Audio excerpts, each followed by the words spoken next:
I know you heard me on the radio. Flexing. She loved the sound of my voice, it's the best thing. Daydreaming of the jazz all day. Pick up the phone late night with Larry K. I know you heard me on the radio. Flexing. She loved the sound of my voice, it's the best thing. Daydreaming of the jazz all day. Pick up the phone late night with Larry K.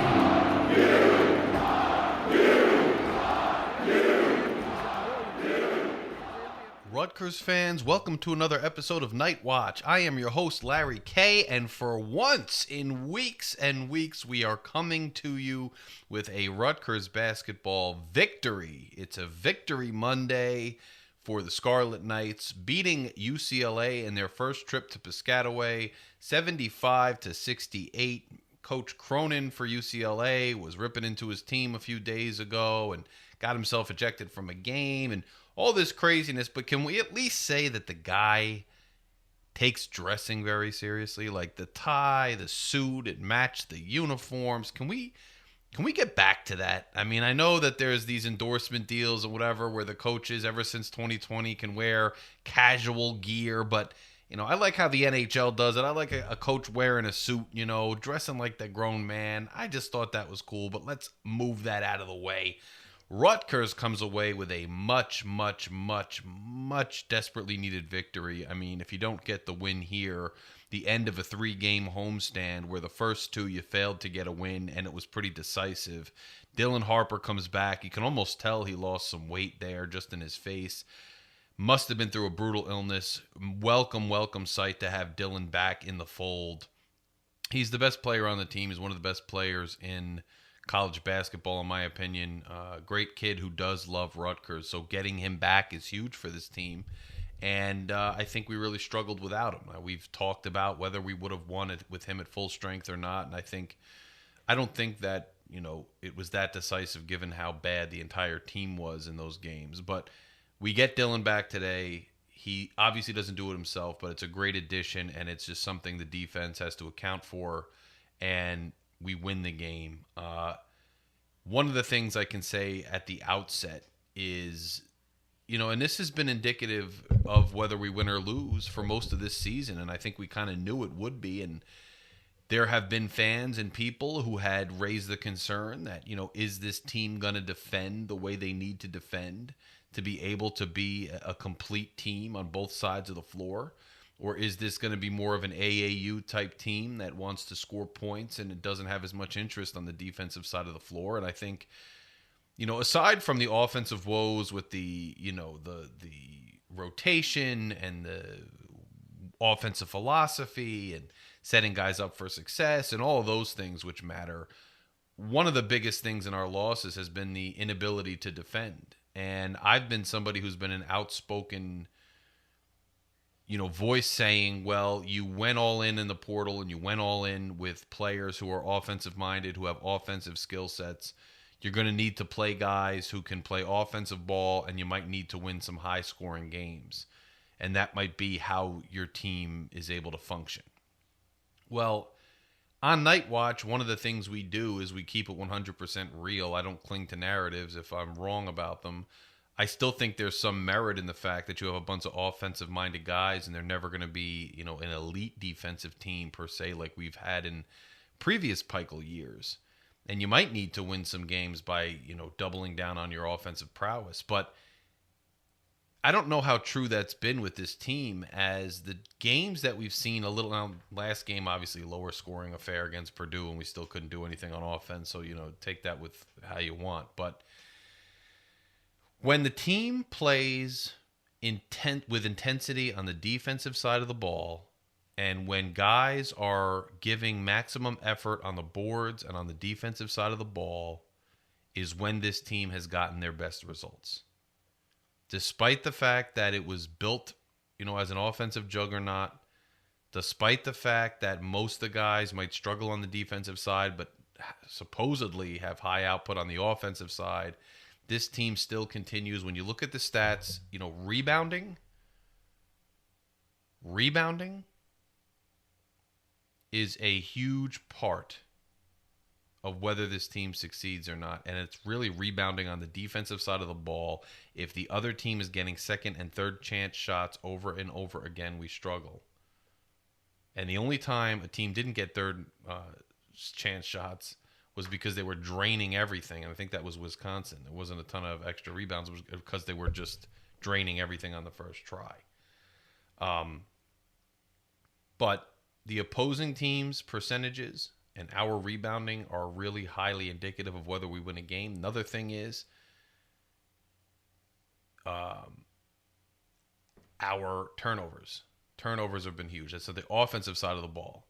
But, we not only have not played great on the defensive side of the ball, but on the offensive side of the ball, we've been sloppy. And here's what I saw today. First of all, and this is where I was going with this.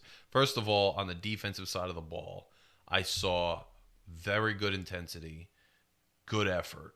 I saw guys who knew where they were supposed to be, guys who knew if you switch off or if you help, you know where your guy is. You get back to him in time. You close out as best you can. I saw a lot of that on the defensive side of the ball. And then on the offensive side of the floor, what I saw was, we had run this quite a bit with Cliff when he was here. And by the way, shout out to Miles Johnson in the house with the UCLA shirt. A Rutgers alum undergrad, went to UCLA, obviously a California kid, great young man, great to see him in the building. I still have such an affinity for that, era of kids under Pike. Great kid all around, and just great to see him there. A little bit of a troll job by UCLA before the game saying, he's our guy. Fun stuff for everybody. And while we're speaking about Miles in the crowd, props to the crowd today. You guys were loud. I could hear you on TV. I didn't make it out to the game. Monday, it's tough with a lot of other things going on. But you guys were really loud, and it was clear that when the team gave you something to cheer for, you certainly cheered, and you got loud, and you got into it. And I think it did play a role in the way the game was called. I think it played a role in how UCLA played and their offensive or ability or lack thereof, and it definitely played a part in the win. So props to the Rack, and it was cool to see Miles there. But I saw a concerted effort to run, something on the offensive side of the ball. Somerville was clearly trying to get up there, set that high screen, as we'd seen with Cliff so often, and then roll. He was making a conscious effort to roll to the basket and get there. And there were a few times where he was open in the lane and the ball could have gotten to him, but it didn't. A few other times UCLA was in the vicinity. But it looked like we were actually trying to have a concerted effort on offense to move without the ball and to move the ball. And whenever we play with defensive intensity and then on the offensive side of the ball, move the ball and move without the ball, we tend to do better in the games than when we're not giving that type of effort on defense, we're slow-footed on defense, and we're stagnant on offense. And that's not rocket science, and that's not anything new, but it's plagued this team, especially this season, over and over again. And there's been debates about, do we need to sacrifice scoring, for effort guys on defense, or do we need to sacrifice defense and just win, in shootouts up to the 90, range, and just let guys let it loose and put them in position to succeed. Well, Pike, it seems, has doubled down, and this is definitely true with Dylan Grant, who, by the way, it's borderline malpractice that Dylan Grant hadn't been playing earlier. He's saying, I want guys who could play gritty basketball. I want guys who are going to play defense. And even my stars who are good on offense are going to have to get out there, get their hands dirty, and play defense. And that has been the winning formula. Contrary to what I was saying, which was, hey, roll with Hayes all game, roll with Acuff all game and just go out there and score. Pike said, no, I want my defensive intensity that's going to feed the offensive side of the ball. I don't know that we won necessarily because of our offense, although 75 points for Rutgers is a good showing, and I'll get into the stats in a minute. But I think, our defense and the fact that UCLA didn't really have a great day. I mean, UCLA, let's face it, this is a fourth loss in a row. West Coast team coming to Piscataway, being at the Rack, Jersey Mike's for the first time, and they kind of look like we look sometimes on the offensive side of the ball. I mean, early on, they looked like they were running things. They were a little fluid. Very early on, they were getting some good looks. They were sinking some good looks. But as the game went on, UCLA was kind of getting stagnant themselves, couldn't drain a lot of things, and were not particularly effective on the offensive glass, and that cost them in the end. So let's dive into some stats to get a real look at what decided this game. Field goal percentage, very close. Rutgers, 46.2%, UCLA 42.4%. That, in previous games when our defense has not been good, you've seen teams get over 50%, which is tough to win against. And we have been very low in the 30% in some of these recent games. So getting our efficiency up even just a little bit from the field and defending enough, or actually having some luck with the other team not being on their game, is a huge help in and of itself. 3-pointers, both teams hit 6 3-pointers. Again, very close. Rutgers 6 of 20 for a 30% clip. UCLA 16 of 19 for a 31.6% clip. Free throws, Rutgers shooting 67.7%, UCLA shooting 80%. Free throws continue to be a problem. We sank some at the end to seal it, which was great because we've seen the reverse of that happen in previous games. But 67% is still not good enough when you're getting opportunities because you're creating plays that lead to contact and fouls. You've got to convert. And Rutgers has got to do a better job at the line. The difference was we hit 21 free throws. We shot 31 free throws, and UCLA only shot 15 free throws. Again, good defensive positioning. Again, hostile environment. The refs, I thought, called the game a good game and maybe one a little favorable to Rutgers in spots. And that's something else we haven't seen much of, right? I mean, all these things matter in a game, and we've seen other games where it looked like our guys were trying to create a ton of contact and we're getting none. And we weren't getting any calls, and the other team was getting a bunch of calls. So that matters as well. Total rebounds, and this is a big story, and it will continue to be a big story. And when I get to the individual stats, it's going to be a big story on the individual stats too. And it's a trend, which is no surprise, not rocket science. I'm not telling you anything you don't know. But when the rebounding's better, we tend to do better in the game. And when certain players are forces on the boards, we tend to do better in the game. Defensive rebounds, total rebounds 37-29. Rutgers comes away with the edge in total rebounds, and where it was, I think, was really important. Offensive rebounds 11-10 in Rutgers' favor, but defensive rebounds, this is where the disparity comes in. Defensive rebounds 26 for Rutgers, 19 for UCLA. And that is a huge story. You have seen teams time and time again getting second chance and third chance points against us. And in this game, it goes along with the overall defensive performance today was the defensive glass. Rutgers prevented those second and third chances, which is why we edged them by 1 rebound on the offensive side, held them to 10, and our defensive rebounds were 26-19. That is such a key, not only to the game, but on a more minute level on the defensive side of the ball. Rebounding matters too. 7 blocks for Rutgers. 7 blocks.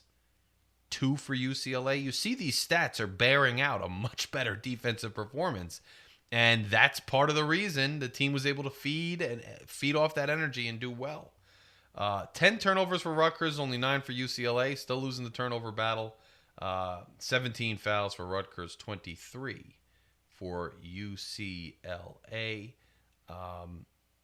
And let's get into some individual stats now. And I was just referencing the boards and how good we were doing on the boards.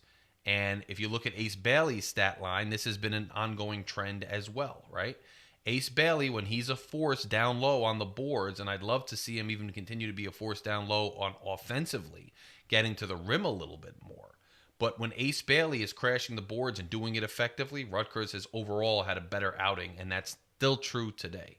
Ace Bailey with 10 rebounds. 10 rebounds. A double-double with 10 rebounds, 20 points.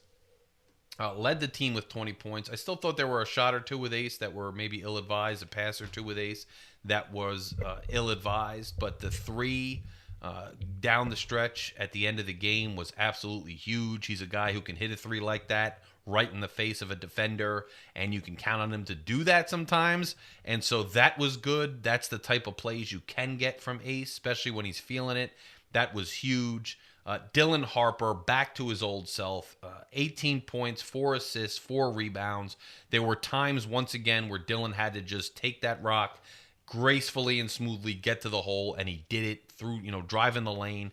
It was great to see. We're going to need that more and more. It's evident that this team, relies at least somewhat on Dylan being able to do that a few times a game at least to keep us where we need to be offensively. And he was back to his old self. I haven't seen that in a couple weeks.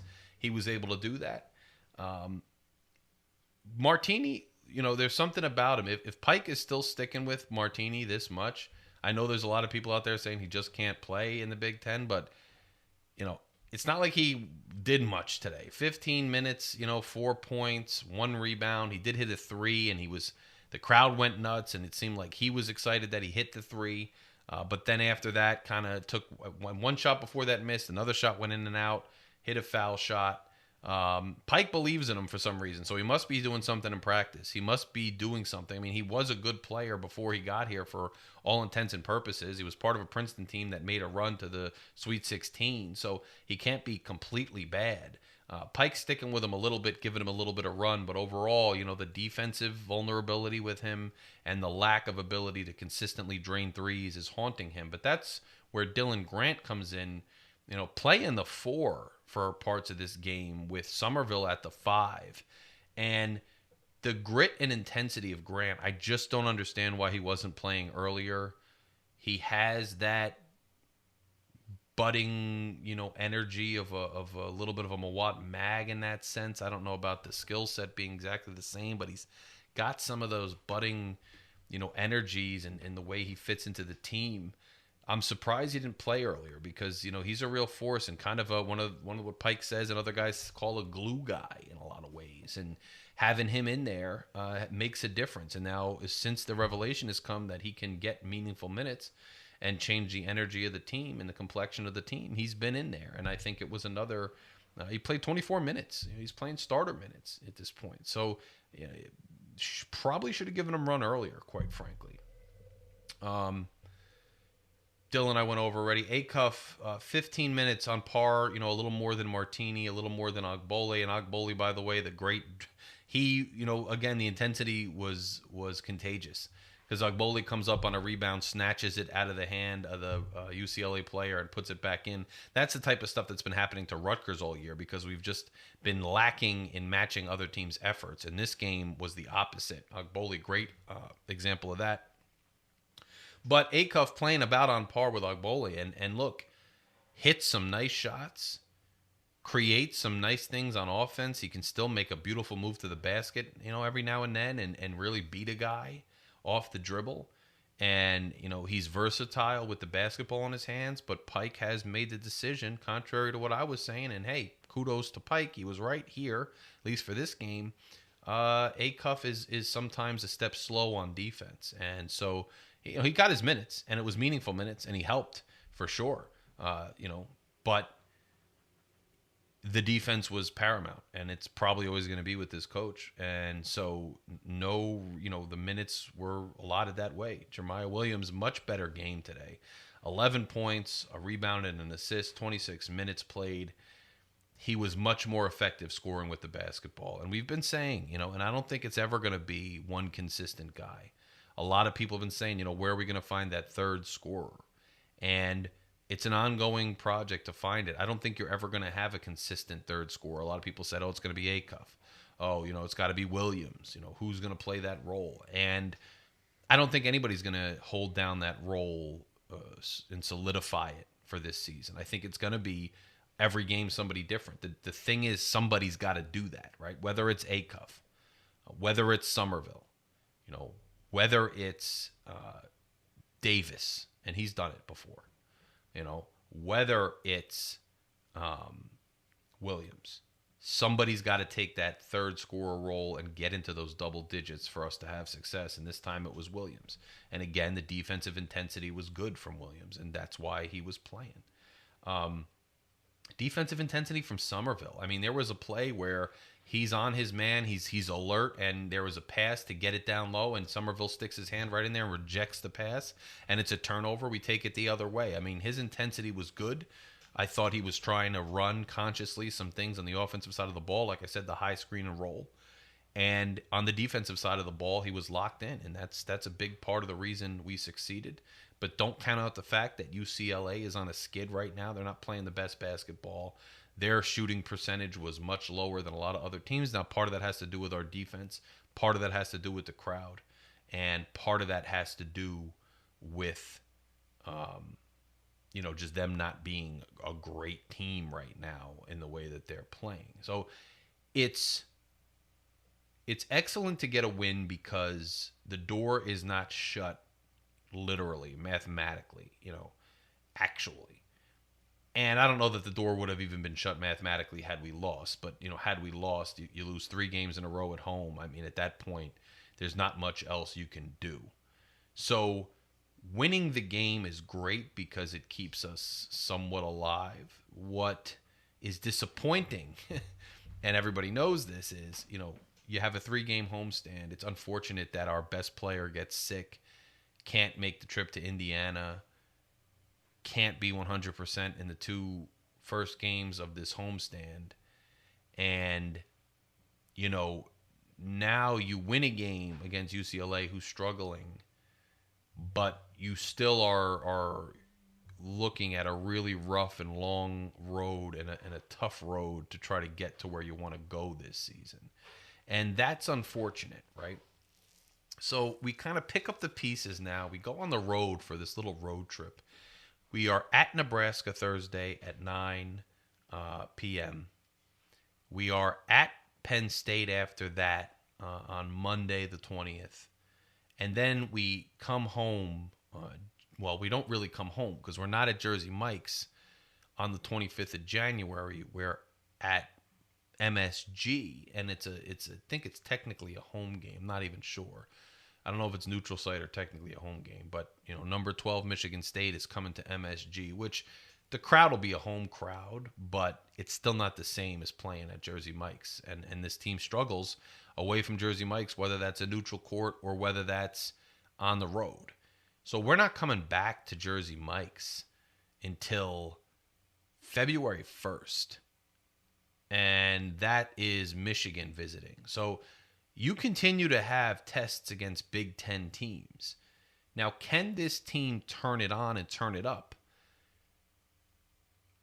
I wonder. So let's first of all talk about the fact that I think at this point, Rutgers needs to win 11 games to get into the tournament. 11 more, right? Because I think you really need 20.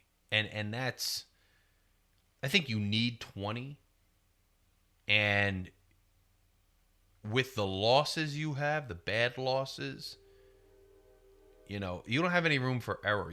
I don't think this is a team that gets in with 19. It's definitely not a team that gets in with 18. The committees have shown that they don't put much stock in the conference tournament, so I don't think we should be relying like we erroneously did a few years ago after the Minnesota loss. We erroneously thought, I think it was Michigan, that we beat Michigan in the Big Ten tournament and we're a shoo-in. We weren't. I don't think that the committees are going to give enough, as much emphasis unless you make a magical run to get to the championship game. I don't know if that's going to matter, especially with Rutgers' resume. The Princeton neutral site loss, the Kennesaw State road loss. These are rough losses. And so you got to make up for that by having a really good record in conference. And it's going to take 20 wins on the season, I think, to get us where we want to go. And so, I think you need to win. They used to say, you need, I think you probably need 13 wins. And my math is correct. They're 9-8 at this point. That's 11 more wins. They're 2-3 in the Big Ten. I think you need to get to 20 wins, and it sounds crazy. I think most people would say 12 wins in conference might get you there, but I don't think so. I think they're going to have to win, and it's going to depend how it all shakes out and how everything's looking at the end of the year. And this could be a premature, pointless conversation because let's face it, UCLA is not playing great basketball right now. Didn't have a great day shooting or moving the ball. Didn't do a lot of things I loved. So I don't know that beating UCLA at home is indicative of us being able to get back on our feet and back in this thing. I don't think we're in this thing yet. I think you're going to have to go out and string 2, 3, 4 wins together in a row to really be back in this thing realistically. Now, yeah, can you go out there, beat Nebraska, drop one to Penn State in a revenge game, beat Michigan State at home at a quote-unquote neutral site, which the committee might count as a home game, which isn't really fair, but whatever. Go out to North. I mean, could you drop one of those games? Could you drop to Michigan State, but beat Penn on the road, beat Nebraska? I mean, yeah, you could afford to drop one game in the next 4 and still be in contention. But you want to bank your ability to lose. You've probably really only got, because of how brutal those losses were, you've probably only got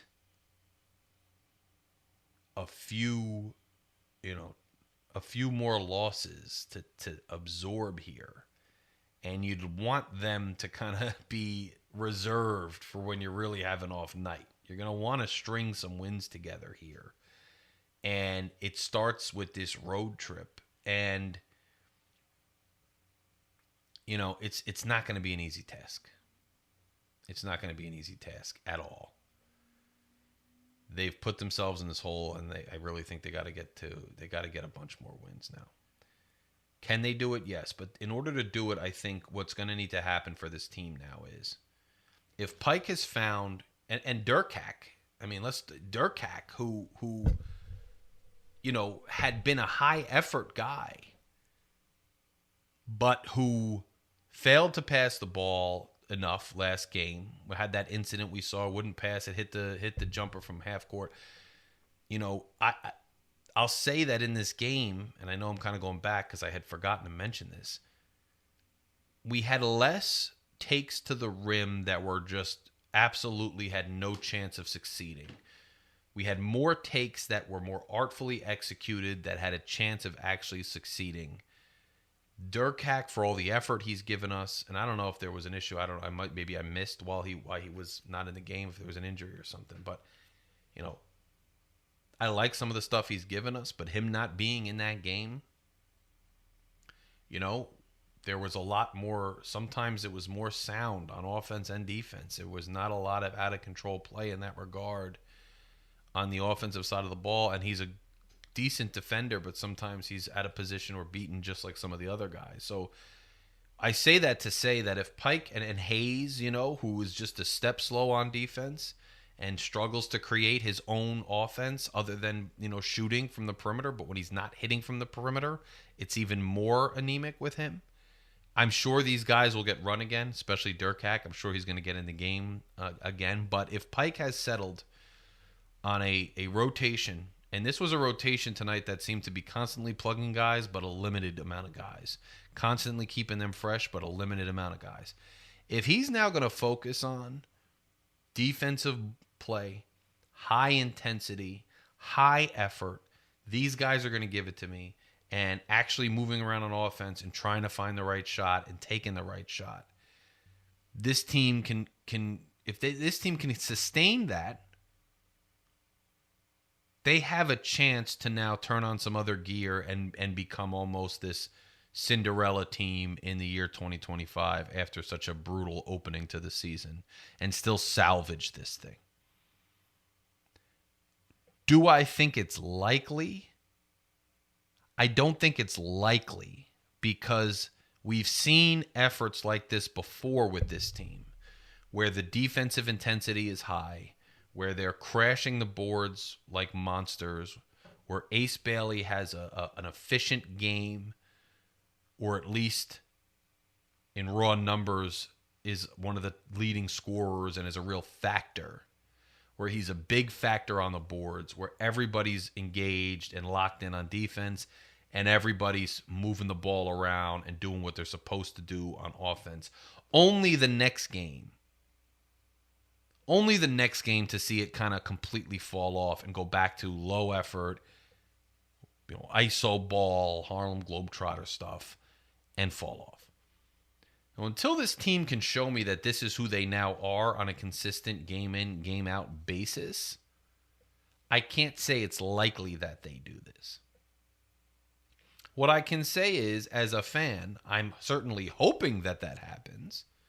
I am extremely glad they won today so that it gives us a chance to salvage the season, because it's January, and even though January seems like it drags on forever, it's not that late in January. So to be done with the season would be really disappointing. So I'm hoping for it. There's a chance now.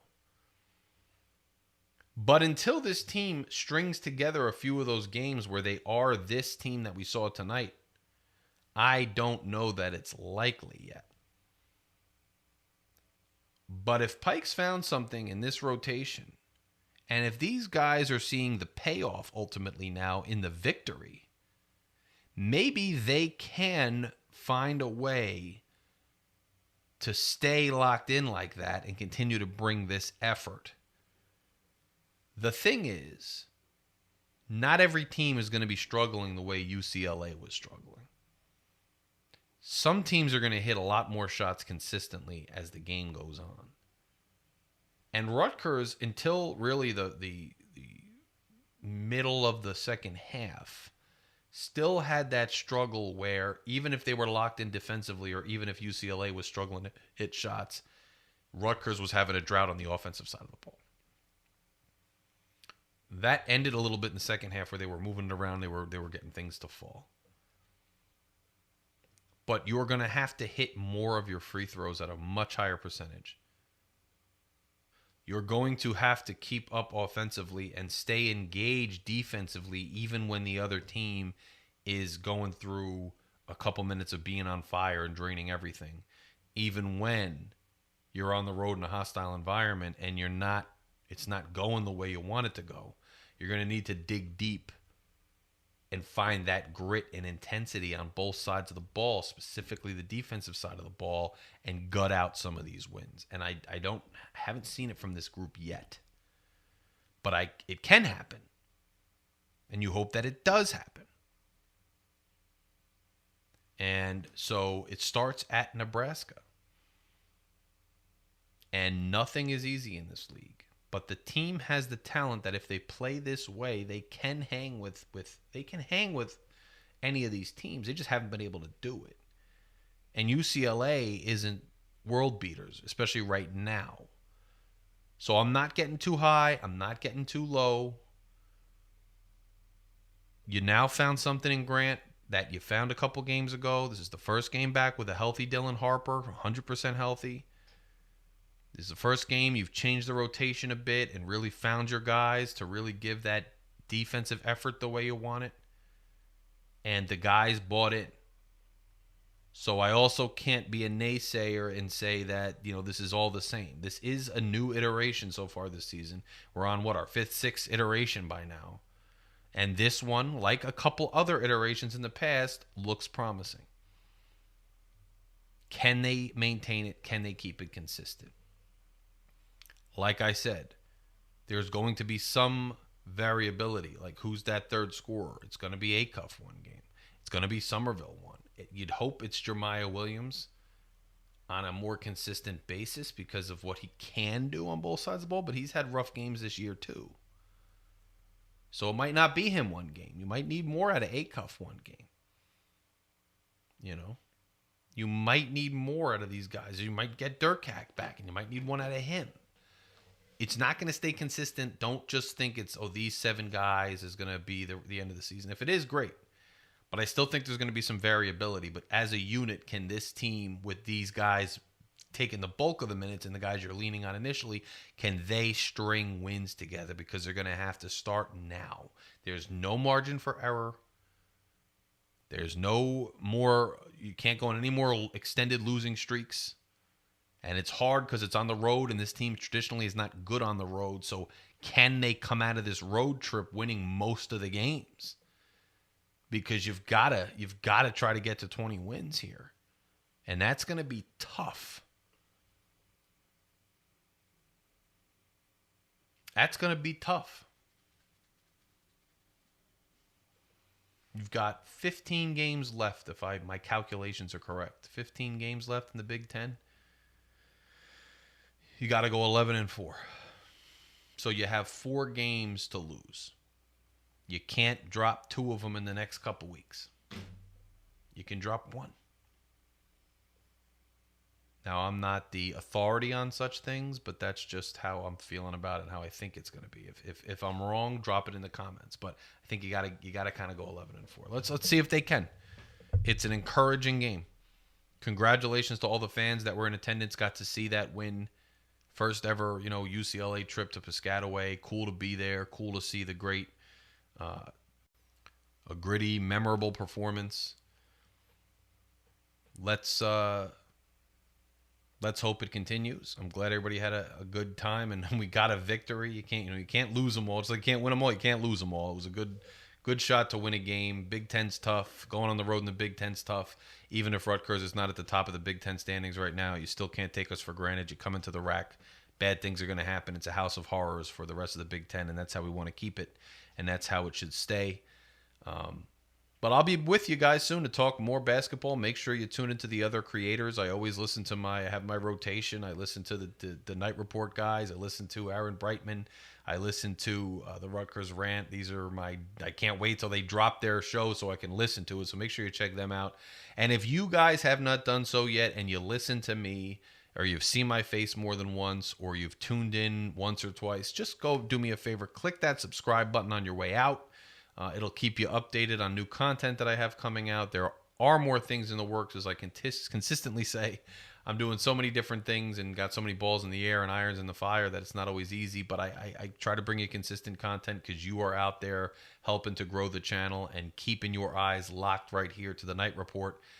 Audio and YouTube versions. Remember, if you want to listen in the car, at work, whatever, any major podcast platform, search Night Watch Larry K. We are out there. And if you're out there in the audio world, stop by YouTube, Night Watch Larry K. Click that subscribe button. Let's get it to 1,000 subscribers. NFL playoffs are going on. College football is down to the championship. So let's